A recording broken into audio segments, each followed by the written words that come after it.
Going now. This thing. Yes. Perfect. Okay. So if everyone could just make sure you're muted, I have no idea. that would be I was great. thinking about that earlier. Okay. Hello and welcome everyone. I'm so glad that you could join us for this third in a series of 3 Lunch and Learn webinars on financial strategies for farmers and fishermen.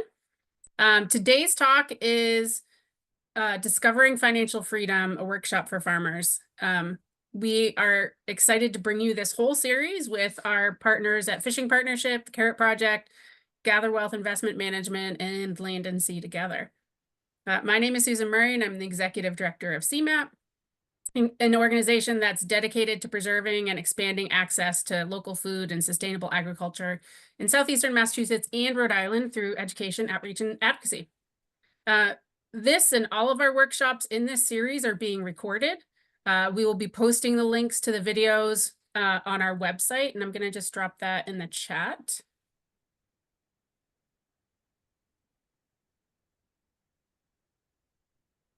So that's where they'll be posted, or a link to them will be posted there. I do want to put in a quick plug for our conference, which is happening on February 2nd at Bristol Aggie in Dighton, Massachusetts. This is the Southeast New England Agricultural Conference and Trade Show. This is our 2nd annual year. The information that you're getting today and that you got last week and the week before, these are all primers, and we're going to have a deeper dive on these topics by the Carrot Project and GatherWealth at the conference. We also have over 40 talks that include production talks on vegetables, fruit, livestock, flower, and aquaculture. We also have a whole track of farmland access and affordability talks, climate change, youth and ag, and a whole lot more. We're super excited for it. So you can, I put the link in the bio, you can have a look there. We're still uploading all the different talks, and the schedule should be up. The final schedule should be up by the end of this week, or at the latest early next week. So you should check it out. It's going to be really exciting. There's also a trade show. I also want to give a plug for our TIE Awards program. TIE is up to $3,000 to help solve problems on your farm through tools, innovation, and equipment. It is open to all farmers in southeastern Massachusetts, the Cape and Islands, and Rhode Island. You can check out our website, which I'm going to drop in the link as well, for more information and a link to the application. And applications are open through February 7th. So on to today. I'm really excited to introduce Sean Reilly, who's a managing director at GatherWealth Investment Management. He's a licensed representative through the Commonwealth Financial Network, and he's worked in the financial services industry for over 20 years. Super excited to have him here today. Prior to starting GatherWealth Management, he worked for over 14 years at Morgan Stanley. In 2007, he earned the Certified Financial Planner designation. In 2019, he earned the Certified Private Wealth Advisor designation. He also holds the Certified Investment Management Analysis and the Certified Exit Planning Advisor designations. So with no further ado, I'm going to pass it over to Sean. Thank you. Thank you, Susan, for that kind introduction. I very much appreciate that. And welcome, everybody. Thanks so much for being here. I participated in the first 2, and they were great. And I actually learned a lot. This session is going to be much like the first 2. I'm going to walk through a bunch of slides. I, like everybody else, is not a big fan of sitting through a presentation where we review a bunch of slides. So I encourage you at any moment, just interrupt me with any questions you may have. I know speakers say this a lot, but I prefer the interactive nature of engaging the audience over just droning on. But I assure you, I can drone on as well as anybody. So I'll try to avoid that. Anyways, the purpose of this is to kind of share some financial planning insights with farmers. And we're going to be talking about strategies. We could talk about retirement savings. And we're going to talk about Connect Care subsidies. Now, I am by no means an expert in Connect Care, but it's a program like many others we've had to contend with. Medicaid comes to mind. And so there are a lot of similarities. The larger point is we're going to try to give you some ideas for how to manage both an objective of achieving a solvent and financially stable retirement and contending with the rising care of the rising cost of healthcare. So again, thank you for the introduction, Susan. Yes, myself and my two partners started this business back in May, but prior to that, we were at Morgan Stanley. Between the three of us, we've got about 60 years of financial service experience of one sort or another. When we left Morgan Stanley, one of our goals was to serve those individuals in the community that we thought were being underserved. And I think there are quite a few of those. So whether it be farmers, creative entrepreneurs, people that just need a little bit of help in trying to understand financial instruments and their use, that was our goal. So one of the things that we think about when we think about people I just described are the unique challenges they face, and certainly farmers and the fact that they're receiving seasonal and variable income, that stands out as something that warrants special consideration. So we're gonna talk about those challenges. We'll talk about establishing financial stability in later years. We'll talk about next gen planning to some degree. We won't go into great detail about any one of these things, but if any of these things sparks your curiosity, by all means, ask questions.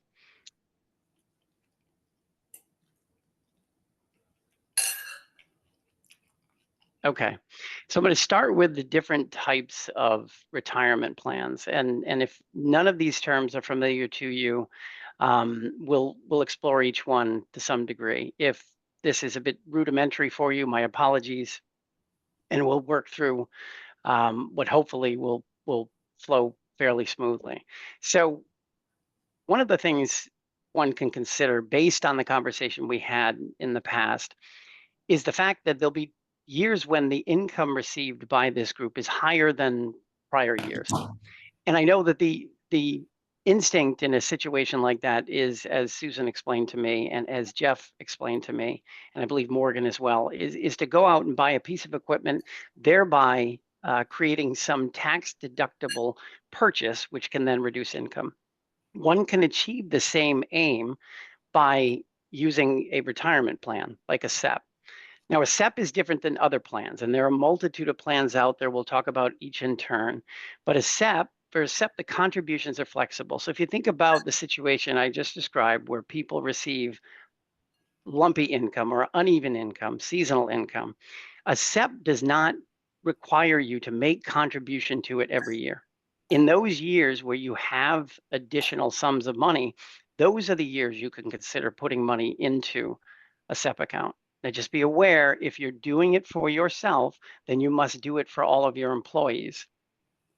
So there are additional costs, but those costs are all tax deductible, thereby driving down your adjusted gross income.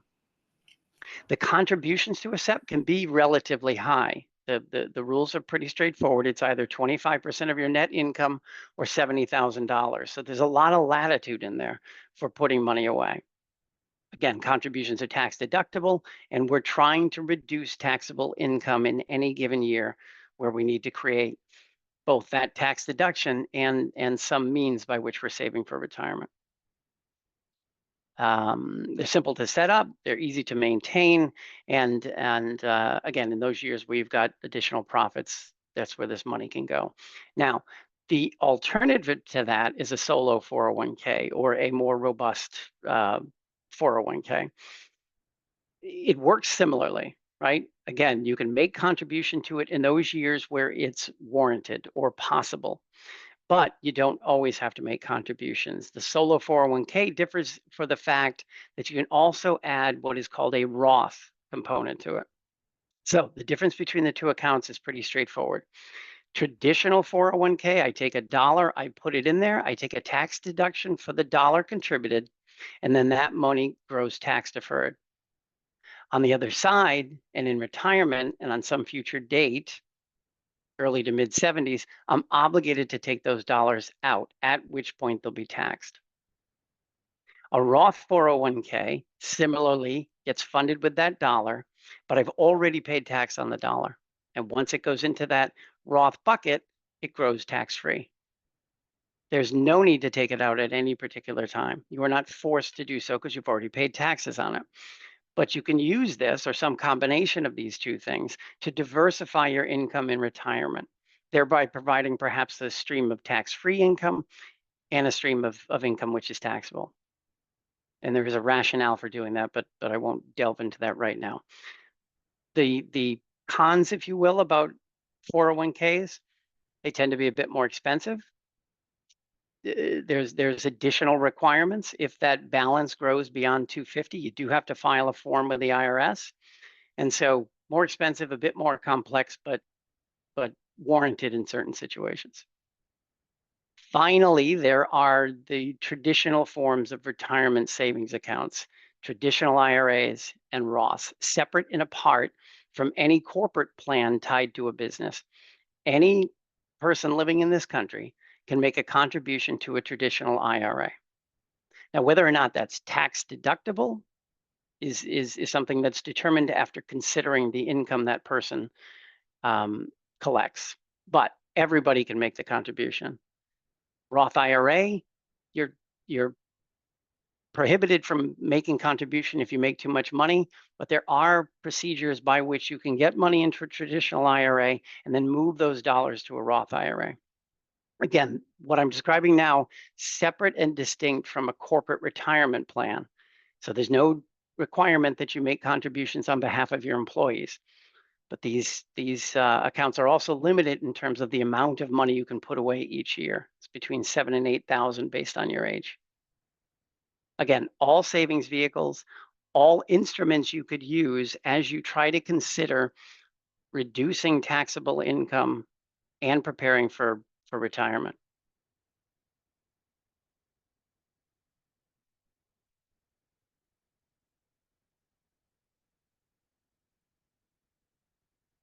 Okay, just a oops, sorry, I gotta jump ahead on my slides here. Okay, a little bit more on SEPs and 401ks and the like.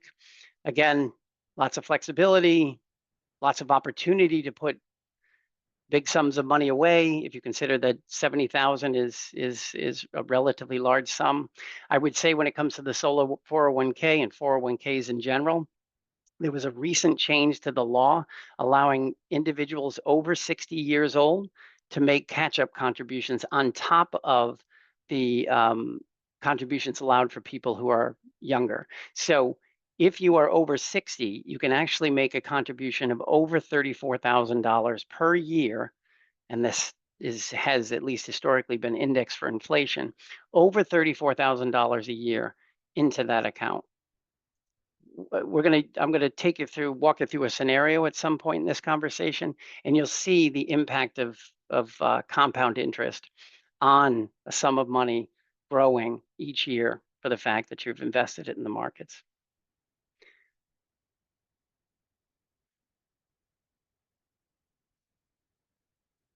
Okay. Now you've got an image in front of you which reflects all the different plans you can choose from.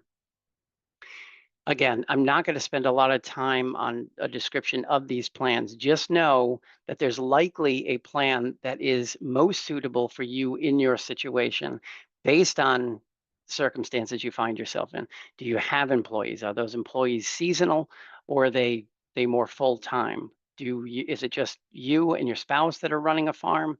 Is it a much larger operation? Sifting through all of these different plans is going to allow you to determine that one which will achieve your aims.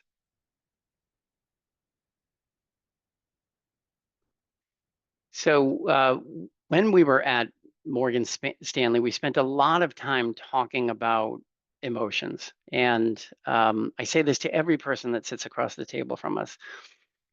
It's impossible to separate emotions from the things that we do, be they the occupations we have or the investments that we've got in people and in financial instruments.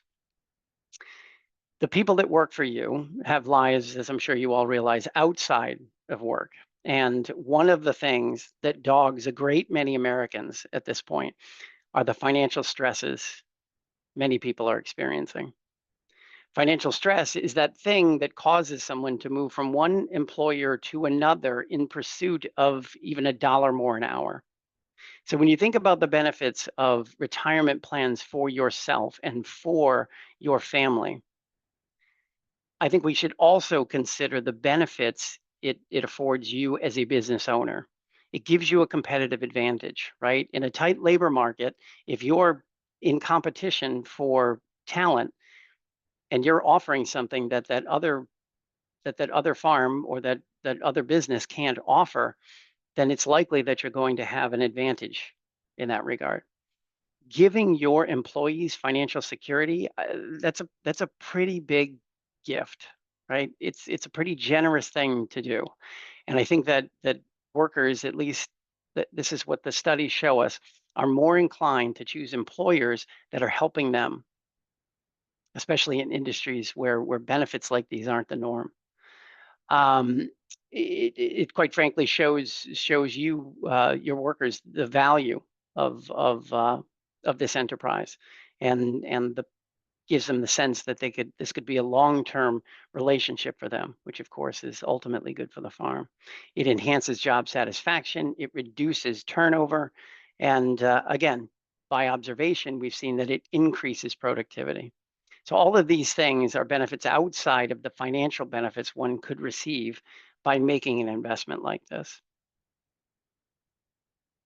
And at the bottom, you'll see the mention of a simple IRA.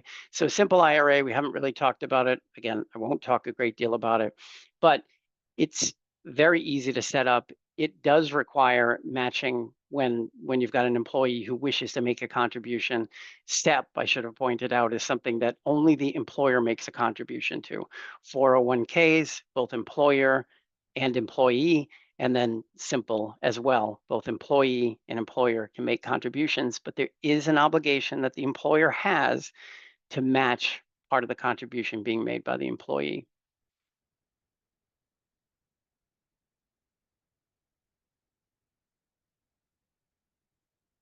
Okay. Now, as I've said, I am not a Connect Care expert. And so I can't speak too intelligently about this subject, but I do know that the subsidies from Connect Care are determined based on your household's modified adjusted gross income. The difference between modified adjusted gross income and adjusted gross income is not really important for this conversation. Just recognize that whatever you're reporting on your tax return, that's the dollar. That sum of money is what you're trying to reduce to the extent that it gives you the advantage of these subsidies. Again, it's intended to make healthcare affordable. Morgan described this plan well. Jeff touched upon it last week. It's especially valuable for farmers with fluctuating income.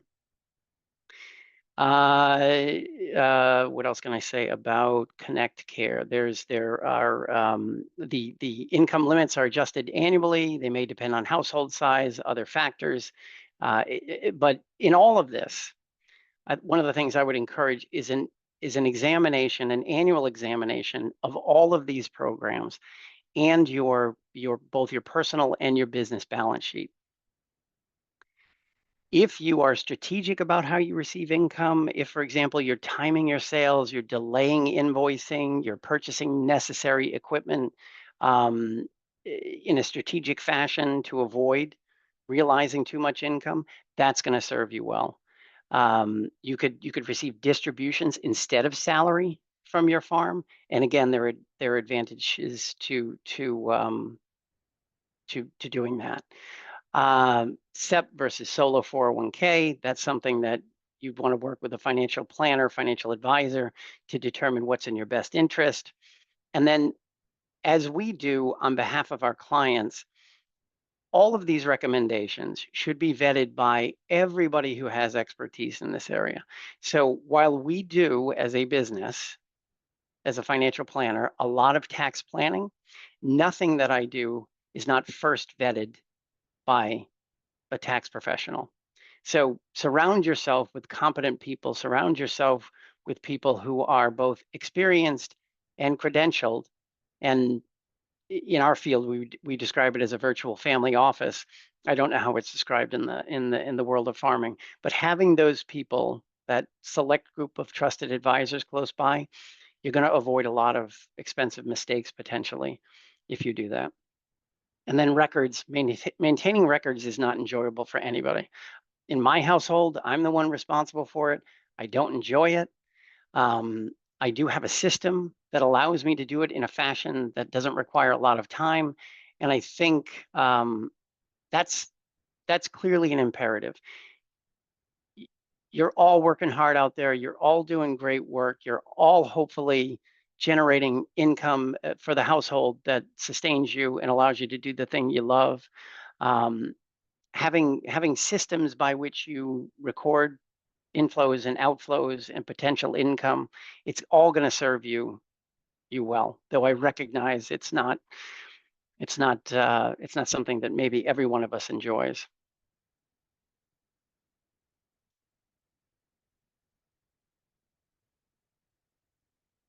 Okay. Couple more things about health insurance considerations.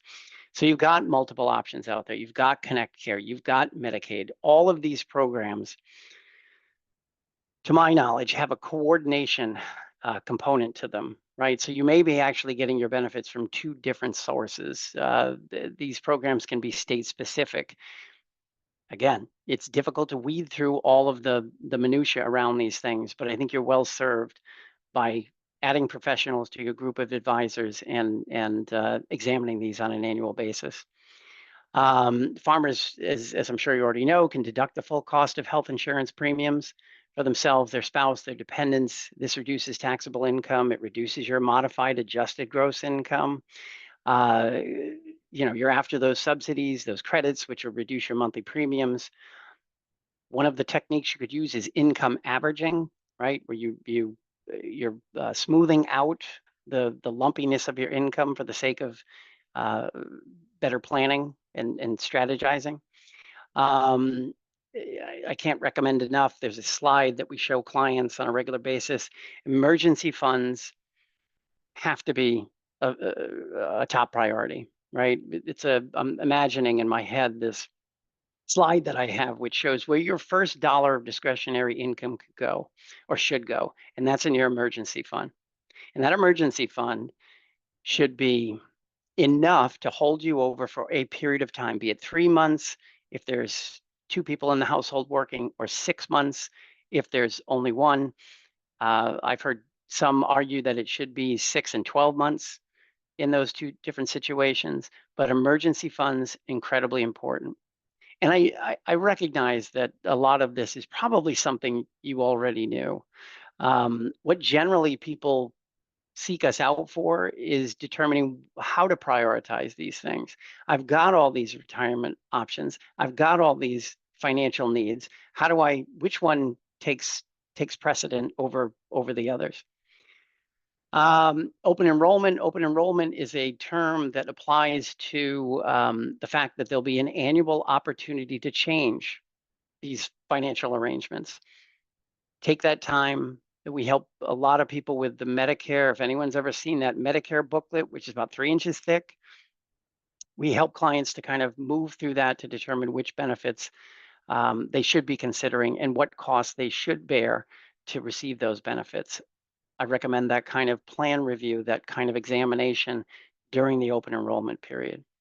Now, my household, I don't do anything without a lot of technology and software operating in the background. One of the tools I use is a product called YNAB, and it stands for You Need a Budget. And basically, the theory behind it is every dollar gets a job, right? Every dollar has a job, and those jobs change with the objective. So $1 for education, for dining, for groceries, break them up discretionary versus non-discretionary, to the extent that you can do this kind of work and identify where there are places that cuts can be made.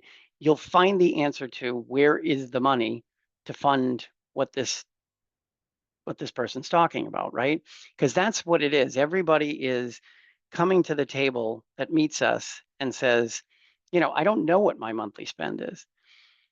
And I don't mean to be critical, but if we can't pin that down, then it's really, I can show you the value of something increasing dramatically over time, attributable to both the rate of return one gets on the investment you're making and the sum of money you're putting into that investment. But if there's no money going into that investment, it doesn't really matter what your return is. So first and foremost, we have to shore up our emergency fund, and then we have to determine where we can identify opportunities for funding what I'm describing. QuickBooks is another tool that works really well. And then again, I'll say it once, I'll say it 100 times. Professional assistance, surround yourself with trusted advisors. And there are a lot of mobile apps out there now that are great at tracking expenses and making the job of managing something outside of farming much easier. Susan, I'm going to pause there because I actually remembered to pause where I didn't think I would, and I can't see the chat. Are there any questions? I'm happy to answer any right now, or keep moving on. We had a question, but it got answered by Matt. Thanks, Matt. Oh, super. Thanks, Matt. Okay, health savings accounts. So amongst all the other savings vehicles one might consider for retirement, there is one that stands out above all others, and that's the health savings account. And that's largely because they are triple tax advantaged. I have $1 of discretionary income. I have to determine where to put that dollar.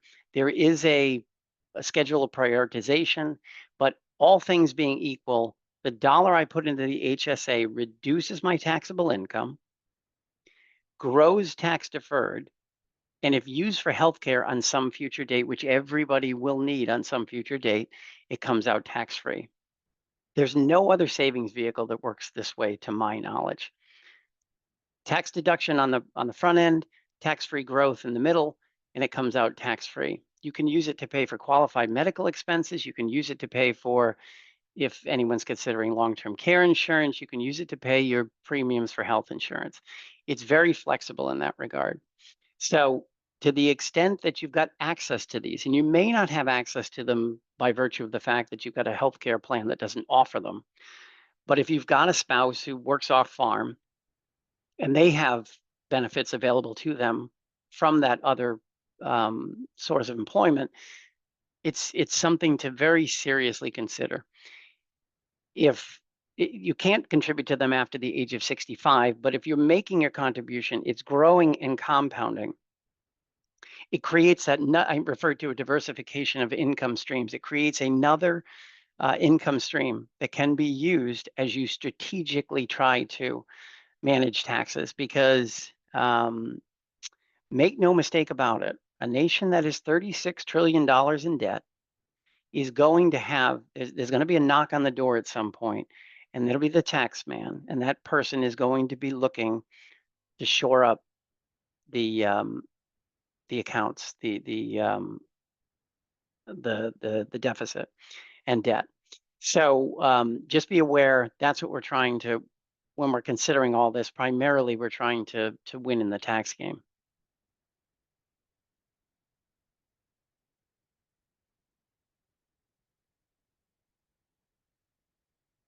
Okay, so just kind of a bit of a review. Sorry, my screen just went blank. Okay, so traditional contributions to IRAs, you take your tax benefit now, contributions are tax deductible. This lowers your AGI, lowers your modified adjusted gross income. Taxable withdrawals on the other side are taxable. Again, these are ideal for farmers who need immediate tax savings or want to manage income for Connect Care. Roth contributions, you're taxed. There's a tax when the dollar goes in. not when it comes back out. So you're making your contributions with after-tax dollars, but withdrawals are tax-free in retirement. There's no adjusted gross income impact now, right? You're not going to use the Roth IRA to reduce your taxable income today, but tax-free income on the other side is a pretty desirable benefit as well. And again, there's some combination of these things that likely works for most people. Again, Roth contributions for farmers in lower tax brackets who want to avoid future taxes on their savings. This is an option to consider. Again, a blended strategy could be the best option for each individual, or for most individuals. Okay, so what are the income pitfalls to avoid? Again, a blended or diversified stream of income, a mix of taxable, tax advantage withdrawals, non-taxable sources, meaning HSAs, Roths perhaps. Monitor this throughout the year, regularly track income to project what your need for tax deductions could be on that future date. Do your year-end reviews, consult with your financial planner, your tax expert, your bookkeeper. Very important to do that work ongoing. Maximize your deductions. Do scenario analysis. At our firm, we do a lot of scenario analysis.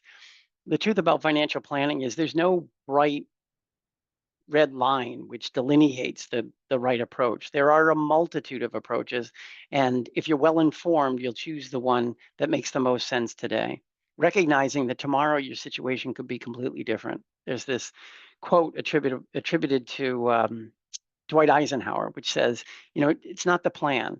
Plan really is ultimately only as good as that moment during which it's created. Planning on an ongoing basis, that's what's going to make the difference in terms of success, be it success in the business, success from a retirement planning standpoint. Planning. Avoid, if you can, large one-time gains. Selling large assets could lead to tax liability. Ideally, you're not selling anything at short-term capital gains. Short-term capital gains are the taxes you'd be exposed to if you held something for a short period of time, less than a year. If you have to pay taxes, ideally you're paying long-term capital gains taxes, or you're considering something like a 1031 exchange, by which you're extracting value from the thing that you have and not being taxed on it as you purchase something else.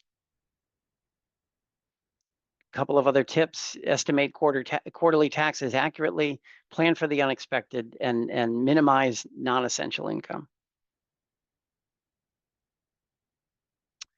Okay, so in preparation for the presentation on February 2nd, we worked with the Carrot Project to come up with a scenario. So what I thought I might do is kind of work through, using the financial planning tool, this scenario. This particular couple who owns Spikenard Farm, they are Stu and Fran. They're 45 years old. They have 2 children, Caleb and Natalie. They make about $90,000 in annual income.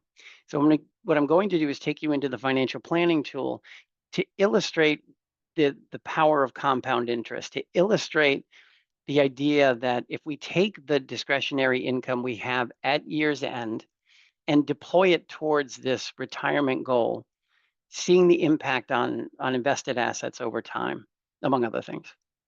So bear with me one second. I have to stop sharing and then reshare.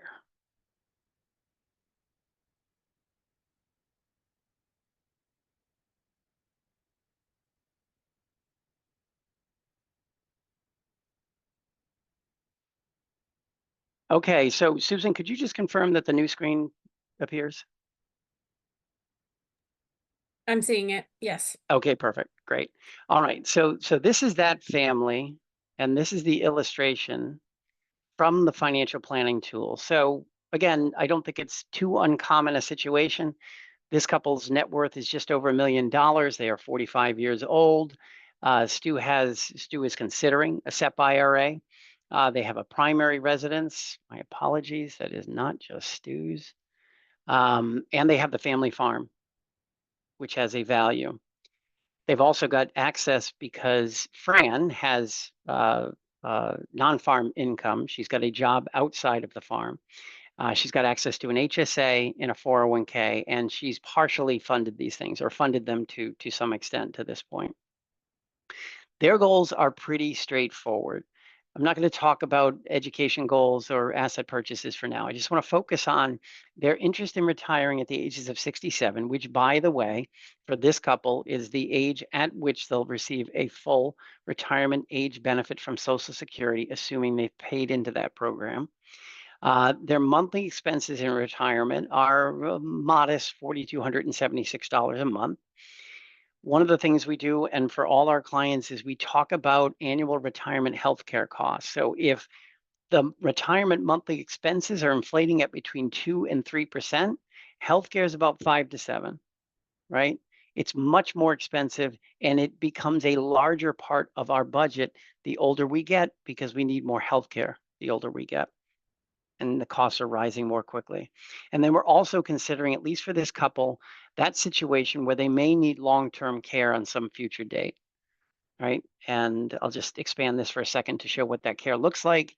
The care is at home. It is for the last 2 years of each person's plan, and these are the costs they'd be exposed to. This number is today's non-inflated number, and on some future date, we'll see the cost of this and the inflation factor that drives up that cost. But those are their goals, at least for now. And so when we look at their opportunity to save, what we'll find is, looking at their cash flow and some of the other inputs, I should do that. Let me visit those inputs right now. So Stu's farm income is 48,000 gross. Fran's salary, 60,000 gross. They're both entitled to Social Security at some future date. When we look at that from a cash flow perspective against the goals that they have, we can see this situation.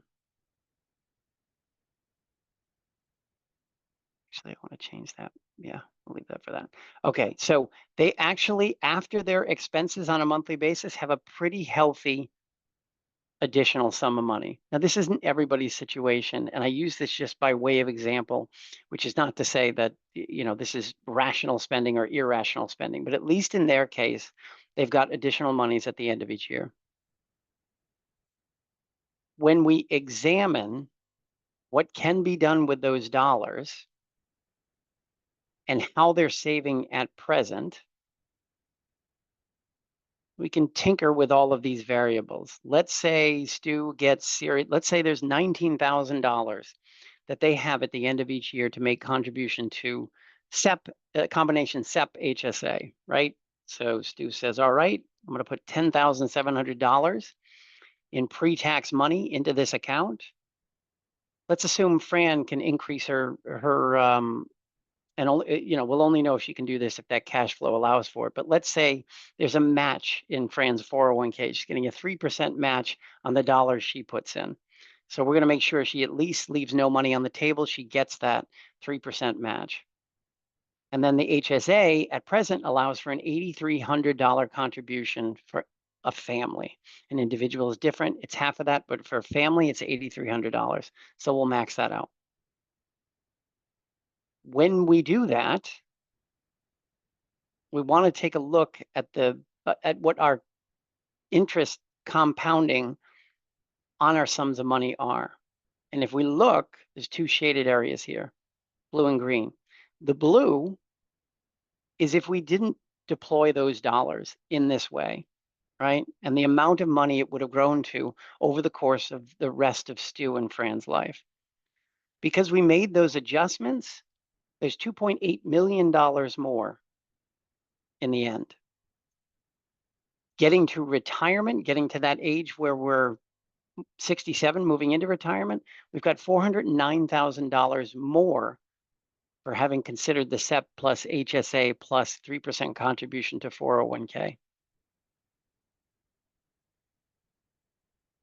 Net worth has grown by end of plan, euphemistic way of saying everybody died, $2.8 million more than if they hadn't considered this approach.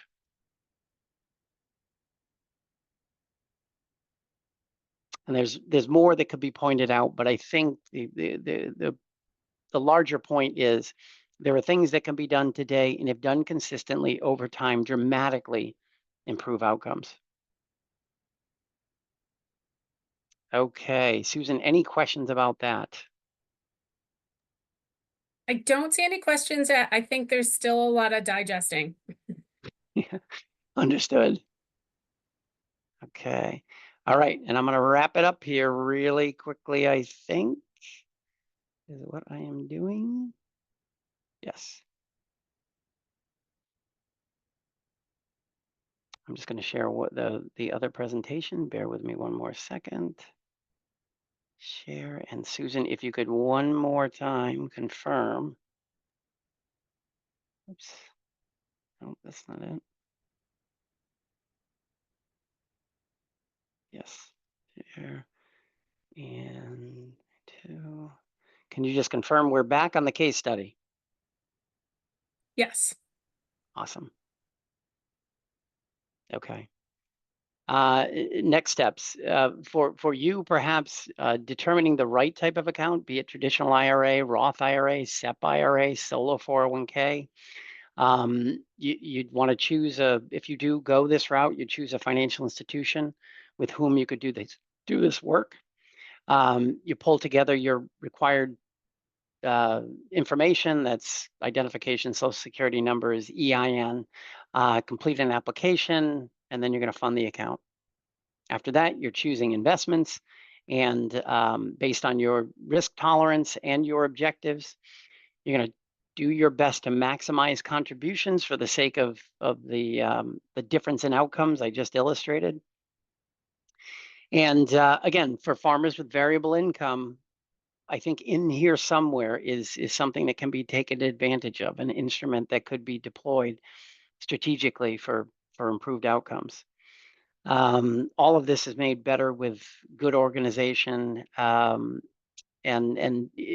trying to avoid common errors.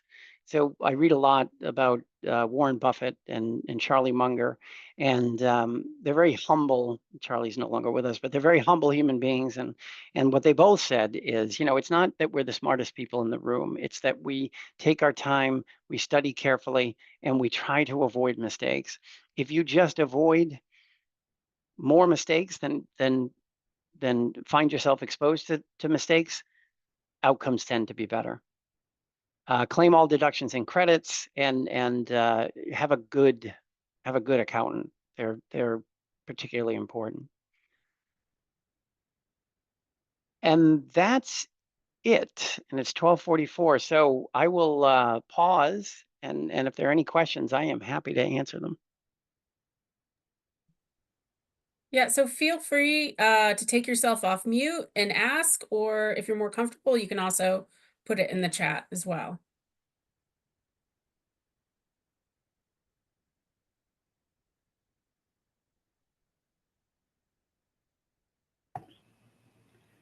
Hi.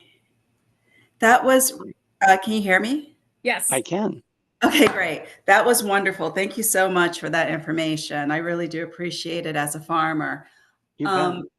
I, trying to decide. I was able to secure some financial assistance this year, and I came into some money and within the farm, and I'm trying to figure out. I was thinking I was going to take a portion of it and use it under the SEP that you were speaking of. Yeah. Um, and my wonder is this: I actually don't pay myself on the farm normally because I don't make enough to pay myself.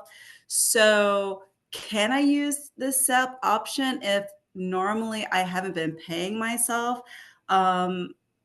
I just take, I take some money out as the farmer, sometimes deductions from it, but I haven't, been paying myself on a weekly basis. So Do I you, guess that's my question. gotcha. And am I saying this right? Trinice? Yes. Yes, Chinese. Chinese. I wasn't right at all. Chinese. Yeah. Do you receive distributions from the farm? Not W-2 income, but distributions? No, I have not been, because up until this year, there wasn't enough to. I kind of went from only like having like 5,000 or 2,000 left at the end of the year to all of a sudden having a windfall of like 50,000 left. And like, so it went from nothing to a lot all Yeah. at once. Yeah. And in a situation like, and do you have an accountant? I do have an accountant. Super. And in a situation like that, I know I belabored the point about planning, but in a situation, when did you learn that you were going to have the windfall? In October. October. So I think in a situation like that, you marshal your offense and say, look, here's my situation. What I'd like to do is create some income, if only to give me the opportunity to fund a SEP. Mhm. Right. So you receive as much income as you want to fund a SEP with. You don't have to take a dollar, my understanding. You don't have to take a dollar of that for anything other than funding that SEP. So, and I'm happy to talk to your accountant about that. But yeah, in advance of the end of the year, if there's a way to create some form of income, be it through distributions or the receipt of W-2 income, take that money, put that into the SEP and invest it. All right. Thank you very much. Yeah, you bet. Sean, Beth Yes. Phelps Art Hi, Project. Vanessa. I have a follow-up question. So in the situation where she didn't do that last year, is there another strategy that she should consider for this year, even if she was going to do that in future years? And is that question back to you, Chinese, is that money now sitting in some taxable account? Yeah, the money is in a money market account. I did want to set up like an LLC. I did want to set up like on QuickBooks something to pay myself, Yeah, but like I said, it kind of came up at the end of October, and so it was this scramble. yeah, And I wasn't able to like actually set up to pay myself.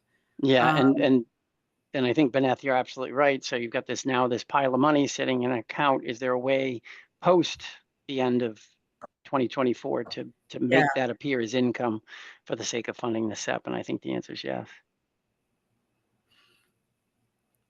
Okay, so I should talk to my accountant about how I might possibly be able to do that. Yeah. How can we create income to the degree that we wish to for the Mhm. sake of that funding mechanism? Okay, great. Thank you. You bet. And we've got a question in the chat from Lucy from CISA. What custodians do you recommend for individuals setting up retirement accounts, IRAs, or 401ks? That's the first question. Or are these accounts typically opened with a financial advisor and not by an individual? And finally, and what are the steps for a sole proprietor LLC business owner to set up an individual HSA? Okay, so the first two, yes, one can one can go directly to the custodian. One can go through an intermediary like a financial advisor, either or. I don't have a preference. We use Fidelity for our custodian, but Schwab is a custodian, and there are multiple others, all of whom are, good companies with very stable balance sheets. And I think it comes down to personal preference, the user interface, and things like that you might find appeal to you more from one provider than another. But I think they're largely equal in terms of cost and benefit. And then the HSA, yeah. So the HSA, if it's not something you've got access to, and Jeff, jump in because I know you did some research on this. One can get access to an HSA through Connect Care, but because it's a benefit that let me just say it this way. It's a benefit not afforded those who are receiving a subsidy, if I've got that right, Jeff. So it's available to you through Connect Care. It's available to you through other sources. In my example, it was available to this hypothetical family who has off-farm income. But just know that it is available unless your health coverage is coming from the subsidized Connect Care program. You know, on that front too, because I didn't mention this, an HSA does require that you have a high deductible plan, right? So your out-of-pocket costs, if you're not healthy, could go up dramatically. But if you are healthy and you don't have a high demand for healthcare needs, healthcare services, then an HSA could be a very powerful tool for savings. Yeah, I did a quick view of what I could see from the Connected Care website, which lists a number of plans that are also available in what we call in the open market, meaning you don't have to go through Connected Care potentially. You just go to an insurer, pick an insurer of your choice. I'm going to use Blue Cross or Blue Shield just because they're pretty much available across the state. And you can go to them and say, hey, I'm an individual, put me into that pool, or I'm a business owner, and you get into a different pool, probably with slightly lower rates. In any case, looked like a lot of those policies have a yearly out-of-pocket maximum of around $16,000. Which is twice the annual contribution limit, roughly, for a couple or family to an HSA. So if you're sick and you're gonna end up paying 16 grand, it's probably not gonna be helpful to you. But if you're not, or if the family isn't, it's a potential mechanism.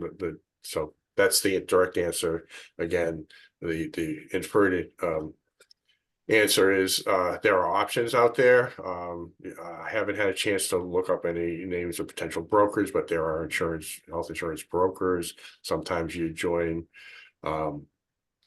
various organizations, and that's part of their service. Last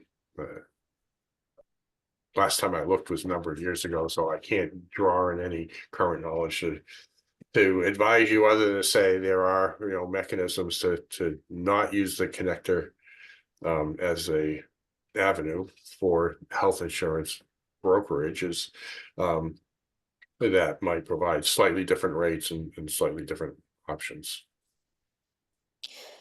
Vanessa here, Carrot Project again. I'm just going to jump in and answer Lucy's question from a slightly different direction. So first of all, I just wanted to say the firms you mentioned before, Sean, as the potential places to open the individual accounts, one could also open an HSA account there. That would be a type that they would have at Fidelity or the other firms that you mentioned. So that would be where you would go to open the account. And in terms of eligibility to open one and get that triple tax advantage that you talked about, Sean, I think it's mostly going to be farmers who have a person in the household who has off-farm income that comes with an insurance benefit, where they have an option for a high deductible plan. And like Jeff was saying, you have a healthy family where it would make sense for you to choose that option, and then you could open an HSA account and use that as part of your savings vehicle. And then the other option might be if you are in that higher income bracket and you want to go to one of the connector care plans. That's the non-subsidized ones. They do have some eligible plans.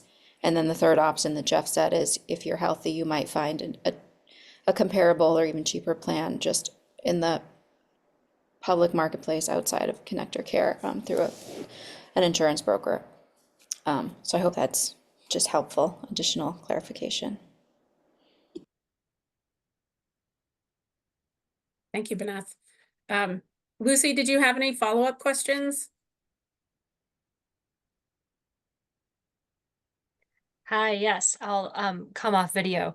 I'm familiar with HSA plans where there's a time limit for the money that where there's a time limit for spending the money you put into them. What I'm curious about from your presentation is whether there's a type of HSA that you can contribute to in a more long-term way, where you're putting money in now, but it might be there a couple years before you take it out. Yeah. Is that a different type of HSA, or does it vary plan by plan? You know, whether this is like a long-term savings vehicle or just like sort of a year-to-year savings Yeah. vehicle. Yeah. Thanks for pointing that out, Lucy. It's so the not to make too fine a point of it, but the first thing you described was a flexible savings account, an FSA, right? There's you're stipulated you have to spend that down by year's end or you lose that money. The HSA does not work that way. It is something that survives your employment with the company you're attached to presently. It survives the end of the year. In fact, it survives your passing and can be inherited by your spouse or your children. Now, if it is inherited by your children, it needs to be spent and it's going to be taxed as the money comes out, but different situation for the spouse. The spouse can inherit the HSA and then use it for their healthcare needs, and the money still comes out tax-free. But yes, for the HSA, the health savings account, there is no requirement that it be spent down by end of year.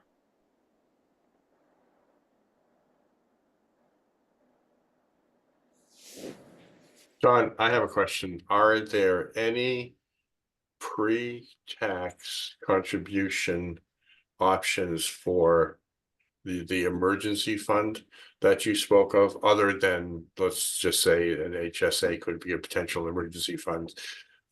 So outside the healthcare side, is there any vehicles for pre-tax contribution to an emergency fund? Yeah, you know, I think about this stuff perhaps too much, but I love the idea of a Roth being your emergency fund, right? The Roth can be invested any way you want to invest the Roth, right? You can put it in a money market savings account, but if you've got this discretionary income, you want a savings account, then put it in the Roth, right? You know, you're getting 4.3% on a money market savings account. That's not terrible, right? And the Roth allows for you to take out day after you make the contribution, at the very least, the contribution you've made. Now, there are other rules around the earnings you get on the contribution you've made, but at least the money you put in after tax is available to you, no matter what your age and without penalty. So I like the Roth for that, Jeff. By the way, I also like the Roth for education. I don't know if anyone out there is, and I'm not going to get on my soapbox, but anyone's familiar with the 529, right? Which is, everyone has this instinct. I've got children. Education is super important. I want to use the 529, which works to take $1 after tax and grow it tax-free for the purpose of spending it on higher education costs. But you can do the same with a Roth, right? And who knows, your child could get a scholarship. They could decide they don't want to go to school at all. Use the Roth in that fashion, right? Put the money into the Roth and you can pull it out on some future date to spend on education if you're so inclined. But I think it far surpasses in terms of benefit, with some exception, the 529 for that purpose. So yeah, the Roth is my go-to. Are there rate differences in the 529 and the Roth? Rate differences, Like investment. how much it's going to grow? Yeah, depending on what the 529 has on offer. So 529's education savings accounts, you've got a choice. You've got a limited selection of options in there, right? You can use age-based options, which over time, as the child goes from year 1 to year 18, will automatically reduce the exposure to growth assets or stocks, equities. And so you end up with something that's relatively conservative by the time that child is ready to go for college. So limited investment choices in there, no limitation to the investment choices in the Roth. So while it's not necessarily the returns of the Roth are better than or different than the other, your choices in the Roth are much more expansive. That's great. Thank you. You bet. So it's 1 o'clock, and I want to be mindful of everyone's time. Again, the recording for this and for all of the ones in the series are going to be on our website. And you should come to the conference and see Sean and Jeff talking about continuing this conversation at the conference. And they also have one-on-one times that you can sign up for one-on-one sessions with either GatherWealth or the Carrot Project. And again, you can find a link to those in the website for the conference, which I'm going to put in the chat again. So right on the front page of that website, you will see a click to sign up for one-on-one sessions at the conference. So I want to say, oh, and that's a direct sign up. Thanks, Vanessa. I want to say thank you very much to Sean and all of our speakers, Jeff and Morgan, from the first 2 Lunch and Learns. It's been great having these dives into trying to make financial sense out of farming and what choices, I mean, knowledge is power, what choices we can make. And so I really appreciate that and want to say thank you so much. And this has been really informative, and I really appreciate that. It's been great. Thanks for having me, Susan. Thanks, everyone. Take care, and we all. hope to see Nice to meet you February virtually. 2nd. Bye-bye. Sorry.